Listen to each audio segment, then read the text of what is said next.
3월 모의고사 풀이 시작하겠습니다. 모의고사는 말입니다. 모의고사를 보는 횟수와 합격은 정비례합니다. 그래서 모의고사는 무조건 매달 보셔야 됩니다. 자, 1번 문제. 표준산업 분류에 따른 부동산업에 해당되지 않는 것. 그래서 우리가 부동산 관리업에는 기타가 없다 그랬죠. 따라서 답은 3번 됩니다. 부동산의 개념, 복합 개념을 말하는 거죠. 자, 복합 개념, 유형, 무형. 유형은 다시 기술, 무형은 법률, 경제다. 그죠? 중요합니다. 자, 이 중에 그 성격이 하나 다른 것을 찾아랍니다. 소비재 같은 경우는 경제적 개념에 속하죠. 나머지는 공이다, 법률적 개념입니다. 답은 1번 됩니다. 3번 문제.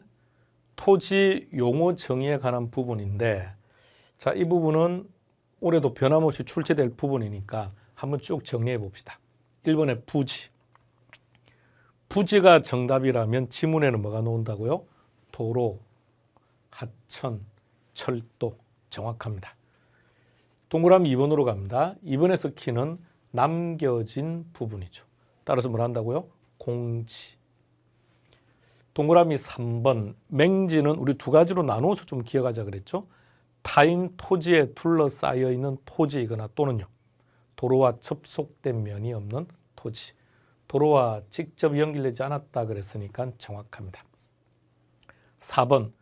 소지라고 표현하기도 하고 원지라고 표현하기도 하죠. 뭐라고 하죠? 개발 이전의 상태. 따라서 정확합니다. 5번. 침식되면서 수면 아래로 잠겨버렸답니다. 그럼 뭐라 그럽니까? 포락지라고 해야죠. 포락지. 답은 5번 됩니다. 4번 문제. 토지의 특성을 물었다 그죠? 자, 첫 번째. 이제 이런 스타일이 우리 입장에서는 쉬운데 최근 10년 동안에 이런 스타일이 3번이나 나왔죠. 체유효 이용의 근거다. 두 가지가 있던가요? 절대량이 부족하기 때문에 효율적 이용을 하자. 두 번째는 용도의 다양성이다. 그럼 둘 중에 하나 답이겠네요. 자, 그런데 그 다음에 공급은 수직입니다. 완전 비탄력적입니다. 의미가 무슨 말이죠? 공급량을 증가시킬 수 없습니다. 그랬으니까 그럼 답은 부정성이 된다. 그죠? 따라서 절대량이 부족하기 때문에 소유하고자 하는 욕구가 커진다. 답은 2번 됩니다. 5번 문제. 유량과 저량. 자, 이 풀이를 듣고 계신 분 중에 이 문제가 만일 혼란스러웠다면 이유는 딱 한 가지예요. 뭐냐면 유량과 저량을 학습할 때 나의 사견이 계속 개입되는 거예요. 나의 사견이 개입되면서 이게 유량이기도 하고 저량, 해석만 약간 바꿔버리면 서로 바뀌어버리거든요. 그러니까 절대 개인의 사견을 개입하면 안 돼요. 그래서 재무상태표, 자산부채 자본은 무조건 다 저량. 손익계산서 유량인데 손익계산서는 들어오고 나가고 들어오고 나가고. 그러니까 수입이거나 비용이거나 이런 공이 다 유량이다. 그죠? 그렇게 딱 정리해 두는 게 제일 편합니다. 인구 증가율하고 인구수 같은 경우, 그러니까 인구수가 어떻게 됩니까? 그러면 현재 이렇게 하죠. 대한민국의 인구수가 얼마나 됩니까? 그러면 한 1년 동안 5천만 명은 됩니다. 그 이상한 표현이죠. 그러니까 현재 2022년 3월 현재 얼마입니다. 이렇게 말하죠. 그럼 인구수는 저량인데 이 저량의 변동분은 무조건 유량이라고요. 그러니까 변동분, 증가율 이런 말은 전부 다 유량이 되는 거죠. 통화량, 저량. 자, 이 표현도 한번 잘 보세요. 수요량, 공급량. 그럼 수요량, 공급량 서로 사고 판 거죠. 공급량, 건축량, 생산량 다 똑같은 말입니다. 사고 팔았으니까 거래량이죠. 다시 한 번 더요.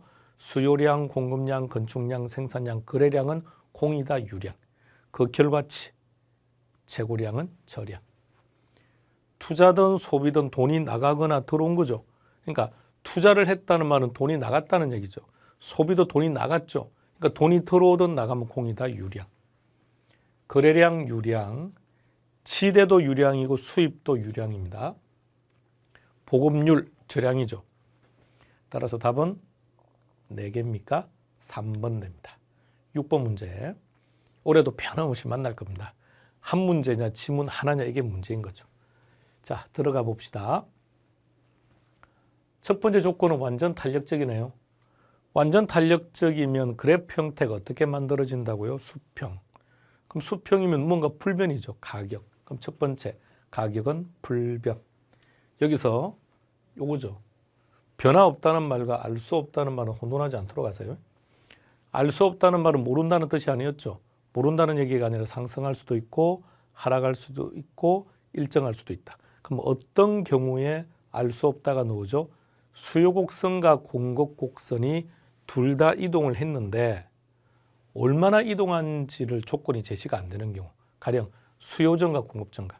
그럼 수요전과 공급전가 둘 다 곡선이 이동을 했는데 10% 증가했다는 건지 20% 증가했다는 건지 조건이 제시되지 않았을 때, 그럴 때만 알 수 없다가 답이 나오는 겁니다. 그럼 답은 1번 아니면 2번이죠. 두 번째 키는 공급 증가. 그럼 거래량은 증가. 답은 1번 됩니다. 탄력성에 대한 설명이네요. 자, 수요는 어떤 경우에 탄력성이 커진다고요? 선택의 폭이 클수록. 다시 한 번 더요. 자, 지금 답을 체크하는데 포커스를 두지 말고요. 복습 한번 해보는 거예요. 자, 다시. 수요는 어떤 경우에 탄력성이 커진다고요? 선택의 폭이 클수록. 그럼 그 선택의 폭이 크다는 걸 좀 더 구체화시키면 대체제부터 시작. 대체제, 용도, 다양, 용도, 전환, 용이, 세분화, 주거용, 장기랬죠. 공급은 어떤 경우에 탄력성이 커집니까? 생산이 가능할수록. 따라서 생산에 주어진 기간이 장기다. 그러면 탄력적이죠. 생산에 소요되는 기간이 장기다 그러면 비탄력적이죠. 따라 동그라미 1번. 각종 규제가 완화되었답니다. 그럼 생산하는 게 쉽다, 어렵다, 쉽다. 따라서 탄력적이다. 대체제가 존재하니까 탄력적이죠. 따라 대체제 존재 유무에 따라서 탄력성은 달라질 수 있다. 필수제와 사치제 생각해봐요. 필수품 반드시 있어야 되죠. 그러니까 그게 필수품이죠. 그럼 필수품은 가격이 올라가든 내려가든 어쨌든 소비를 할 수밖에 없으니까 가격에 민감할 수가 없죠. 따라서 필수제는 비탄력적이다. 4번. 관찰 기간이 길다. 다른 말로 바꾸면 장기죠. 장기. 장기일수록 탄력적이다. 5번. 세분화. 세분화를 시키게 되면 소비자 입장에서 볼 때는 선택할 수 있는 여지가 커졌죠. 탄력적이다 그래야죠. 답은 5번 됩니다. 자, 이번에는 8번 문제로 한번 가봅니다. 탄력성 계산 문제네요. 자, 이제는 이런 문제 분명히 풀어야 돼요. 자, 그리고 4월 달에 계산 문제 특강을 시작할 겁니다. 4월 달에 계산 문제 시작은 4월 달 이렇게 하면 좀 막연한데 4월 첫째 주부터요. 4월 첫째 주부터 계산 문제 특강을 시작할 테니까 계산 문제 반드시 정리하셔야 돼요. 계산 문제. 무려 10문제가 나오기 때문에 쉬워요. 쉬우니까 계속 반복하시면요. 자, 시작합니다. 탄력성 계산 문제를 만나면 문제 속에 탄력성이 있다. 그래서 그 탄력성부터 먼저 찾는다 그랬죠. 자, 탄력성 찾아보세요. 첫 번째. 가격 탄력성이 0.8. 소득 탄력성이 0.5. 예. 자, 다시 한 번 더요. 탄력성 계산 문제를 만나면 문제 속에 탄력성이 있다. 그럼 첫 번째 탄력성 문제 찾는 거예요. 그래서 이 그림을 그리는 거죠. 두 번째, 자료를 대입한다. 가격은 5% 상승했답니다. 가격 들어갈 자리 하나밖에 없죠. 5% 상승. 그리고 소득이 변해서 그 다음 표현을 잘 봐요. 전체 수요량이 1% 증가했답니다.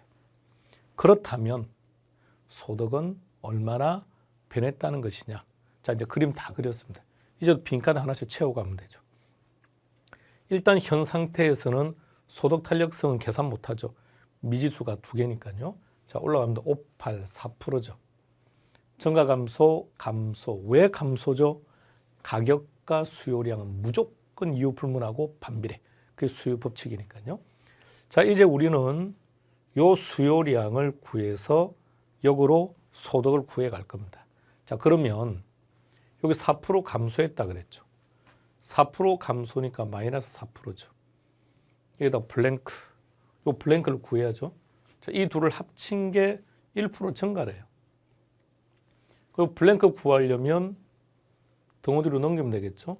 그럼 플러스 4%가 되니까 합치면 5%가 되겠네요. 5% 증가입니다. 내려갈 때는 나누면 되죠. 5 나누기 0.5를 했더니 10%. 자, 그 다음에요. 이게 증가인지 감소인지를 결정해야죠. 가격 탄력성은 가격과 수요량이 무조건 이유 없이 반비례. 그런데 소득 탄력성과 교차 탄력성은 탄력성 크기의 부호를 보셔야 됩니다. 지금 부호가 플러스죠. 플러스라는 얘기는 비례, 같은 방향으로. 따라 10% 증가가 답입니다. 답은 4번 됩니다. 올해 반드시 출제됩니다. 반드시 출제됩니다. 정확하게 정리해 두셔야 됩니다. 9번 문제. 부동산 경기 변동의 순환 국면 그러면 사국면 더하기 안정시장이죠. 자, 그럼 전제해 봅시다. 순서도 알고는 계셔야 돼요. 왜냐하면 첫 번째 스타트는 상향이 되든 후퇴가 되든 상관없어요. 뭔가를 제시해 주면 그 다음부터는 순서대로 배열을 할 줄 아셔야 됩니다. 연습 한번 해볼게요. 상향. 그럼 그 다음은요. 상향이 그 다음 떨어져야죠. 후퇴, 하향, 그 다음에 회복. 이렇게 되는 거죠. 사국면 더하기 안정시장이죠. 자, 그 중에 어떤 시장에 대한 설명인지를 한번 구해바랍니다. 첫 번째, 역세권 중심의 위치가 좋은 부동산이다. 요거 하나만 봐도 딱 답 나오겠네요. 안정시장이죠. 또 규모가 작은 부동산이다. 자, 그러면 이 둘의 공통점이 뭘까요? 그렇죠. 황금성이 좋다. 거래가 잘 된다는 거죠. 거래가 잘 되기 때문에 경기 변동에는 그렇게 민감하게 반응하지 않는. 그래서 경기가 좋든 경기가 안 좋든 늘 일정한 수요층이 존재하고 괜찮은 부동산이죠. 좋은 부동산이죠. 황금성이 좋기 때문에 늘 일정한 수요층들이 존재하기 때문에 가벼운 상승이나 가벼운 하락이 지속된다. 그리고 결정적인 특징, 신뢰할 수 있는 기준. 자, 이 표현하고 요 표현하고요. 기준 가격이라는 이 표현하고 아무런 관계 없습니다. 혼돈하면 안 돼요. 기준 가격은 어디서 나오던가요? 기준 가격은 후퇴 시장이거나 회복 시장, 과도기에 존재하는 게 이런 거고, 신뢰할 수 있는 기준이라는 것은 안정 시장에만. 답은 1번 됩니다. 10번 문제, 주거 분리와 여과 과정이랍니다. 동그라미 1번, 동그라미 1번에 상향 여과 인지, 하향 여과 인지를 결정하는 기준은 딱 한 개. 재개발, 재건축, 수선, 지문에 뜯어고친다는 의미가 있으면 상향 여가, 없으면 하향 여가. 그러니까 뜯어고친다는 말이 있는지만 확인하면 되겠죠. 수선한다, 재개발한다. 따라서 상향 여가 정확합니다. 두 번째 갑니다.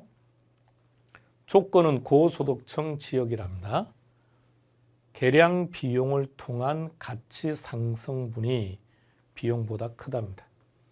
그럼 가치 상승분이 크니까 재개발을 하는 거죠.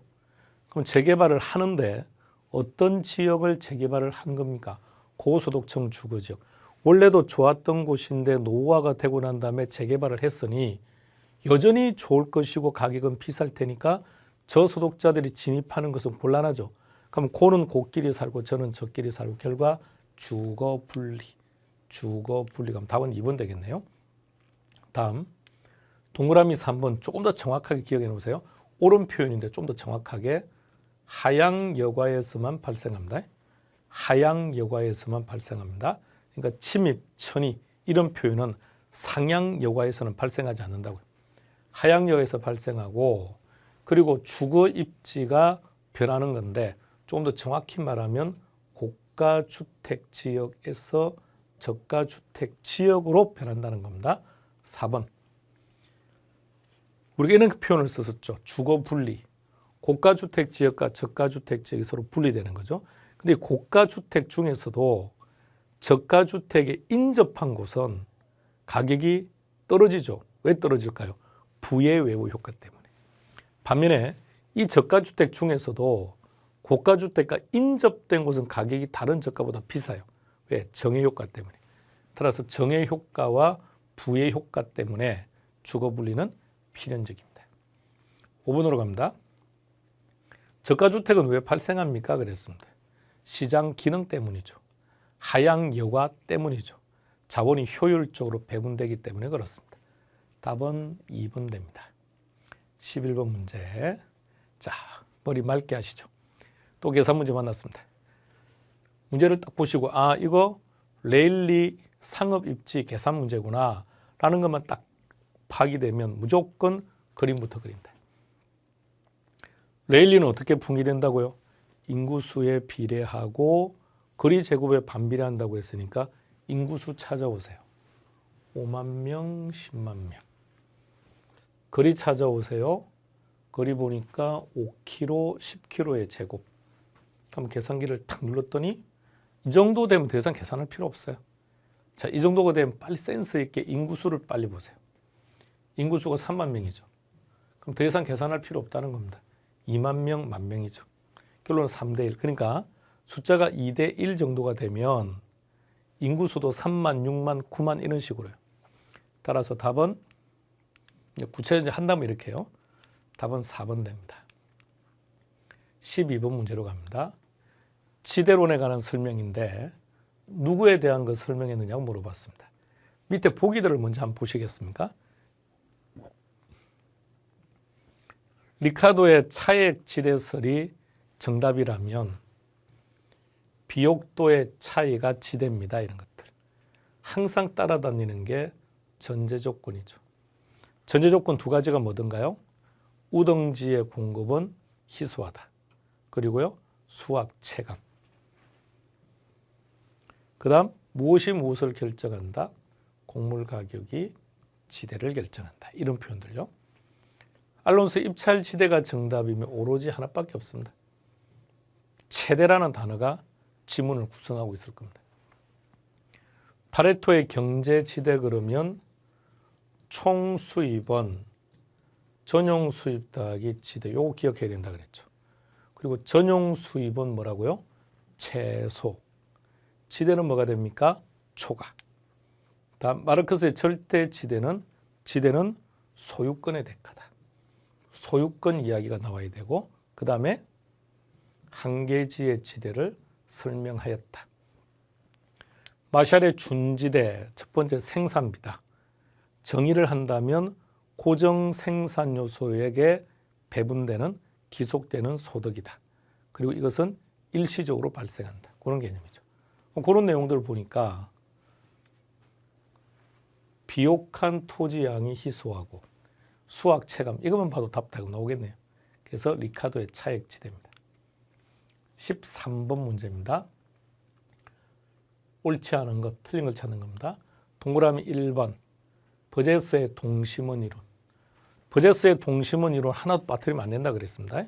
시카고 도시 생태학적인 접근을 했고 침입과 경쟁과 천이라는 과정에 주거 입지가 편했다. 그죠? 그리고 5개 지대 순서 배열해 보세요. 12D 그 다음에 천이지대, 전이지대, 변화가도지대 3지대부터 순서대로 시작. 저, 중, 고 고소득층 또는 통근자지대. 따라서 도시 생태학적인 관점에서 접근했다. 정확합니다. 2번 해리스 울만의 다핵심이라는 것은 핵이 여러 개다는 거죠. 도시가 그 도시 내에서도 수개의 핵심으로 형성되면서 성장한다. 정확합니다. 동그라미 3번 뭐가 좀 어색하죠. 선형 이론하고 동심원 이론은 둘 다 단핵이죠. 그리고 다핵심 이론은 다핵이죠. 그럼 올바르게 한번 표현해 보세요. 동심원 이론과 선형 이론의 한계. 그 한계가 뭐죠? 단핵이라고 주장하는 한계. 그것을 극복하기 위해서 개발된 게 해리스 울만의 다핵심 이렇게 나왔어야 맞는 말이죠. 틀렸습니다. 따라 답은 3번 됩니다. 4번으로 가보겠습니다. 동심원선 확대된다. 이 동이라는 게 동그라미라는 뜻이 아니라 그랬습니다. 가틀동. 그 다음에 동그라미 5번 호이트의 선형, 교통망, 쐐기형, 축이론 이런 것들이죠. 부채꼴 이런 표현들. 답은 3번 됩니다. 14번 시장 실패 원인을 완전 경쟁 시장의 조건에서부터 출발해서 한번 쭉 정리해 볼까요? 완전 경쟁 시장의 조건의 반대를 말하면 시장 실패니까요. 그 완전은 타수니까 소수라고 하면 되겠죠. 자, 소수부터 시작합니다. 시작. 소수, 이질적, 제한, 불안전한 정보, 불안정 경쟁시장, 정보의 비대칭성, 규모의 경제, 비용 체감 산업, 외부 효과 등등 이런 것들이 시장 실패 원인이죠. 아닌 것 찾아라고 했는데 정보의 대칭성이 노네요. 정보가 비대칭이 되는 대칭성이죠. 답은 2번 됩니다.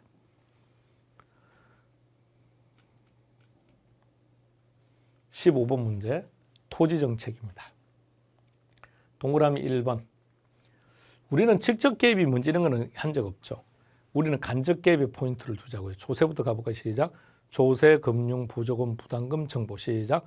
조세, 금융, 보조금, 부담금, 정보인데 정보를 좀 더 구체적으로 말씀하세요. 그러면 등기나 지적 제도를 이야기하는 겁니다.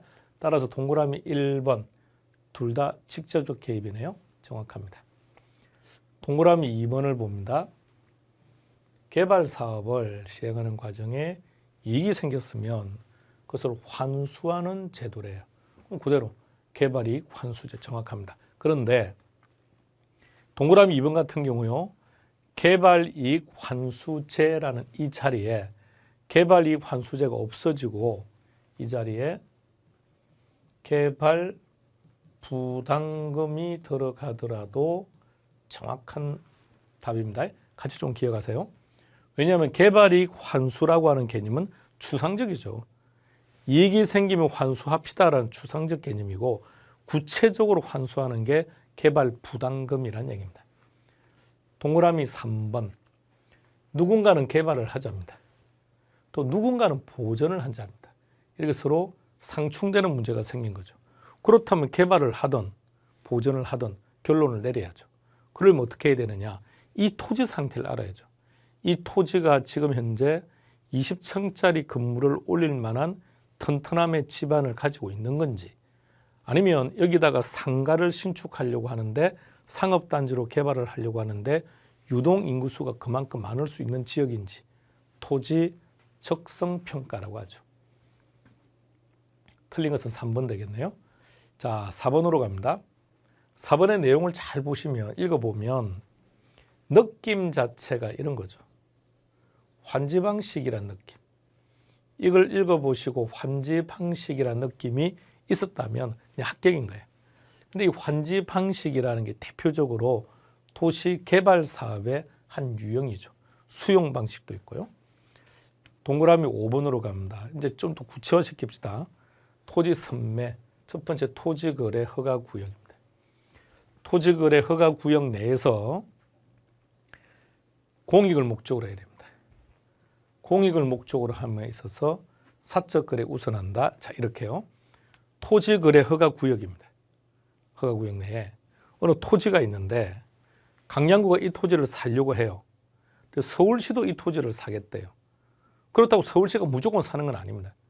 서울시가 이 토지를 사서 이 토지를 공공의 이익을 위한 목적으로 사용한다면 개인의 우선해서 정부에게 먼저 살 수 있는 권리를 주겠다. 이게 토지 선매 제도죠.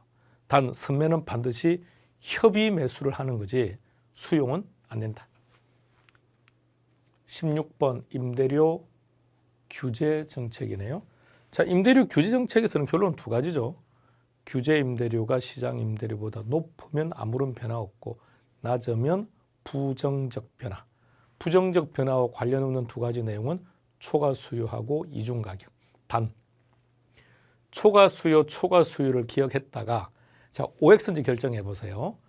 규제 임대료가 시장 임대료보다 낮으면 공급이 부족하다. OX. 초과 수요. 초과 수요는 공급보다 수요가 많다는 얘기죠. 그럼 공급이 부족하다는 말은 맞겠네요. 그죠? 예. 그러니까 이게 표현 자체가 다양하게 나올 수 있다는 것은 기억하시고요. 자, 1번 높답니다. 높으면 결론 어떻게 됩니까? 아무런 변화 없다고 나와야죠. 그렇죠? 아니면 낮다고 나오든지요. 동그라미 2번 높답니다. 높으면 아무런 영향을 미치지 않는다. 정확한 표현이네요. 틀린 걸 찾는 걸 일단 답은 1번입니다. 자, 3번으로 갑니다. 낮다. 낮으면 부정적인 변화. 따라서 장기적으로 음성적 거래가 발생한다. 부정적이죠. 동그라미 4번으로 가면 낮답니다. 낮으면 초과 수요가 발생을 하는데 이 초과 수요는 단기와 장기 어떤 경우에 커지느냐? 장기일수록. 장기일수록 커지고 또는 탄력적일수록 커진다.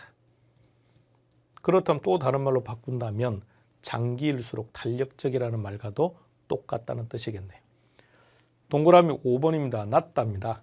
낮으면 탄력적이고 공급이 탄력적인 경우 초과 수요는 커진다. 그렇죠? 방금 탄력적이라고 그랬죠.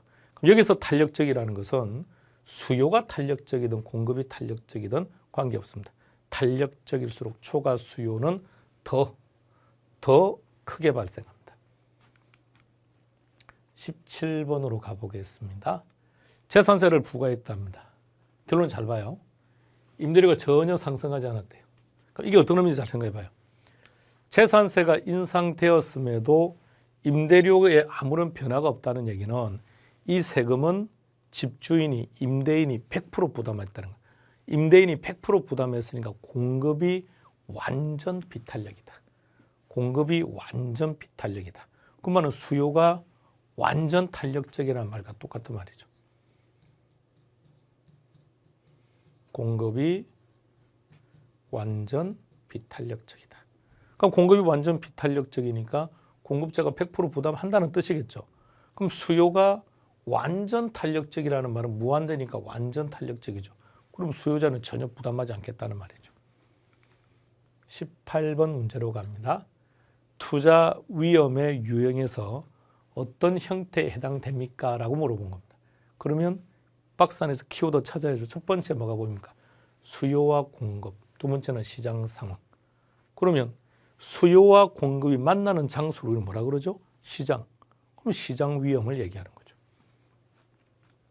19번 문제로 갑니다. 자기자본 수익률. 자기자본 수익률을 구하랍니다. 자기자본 수익률은 자기 자본에 대한 뭐죠?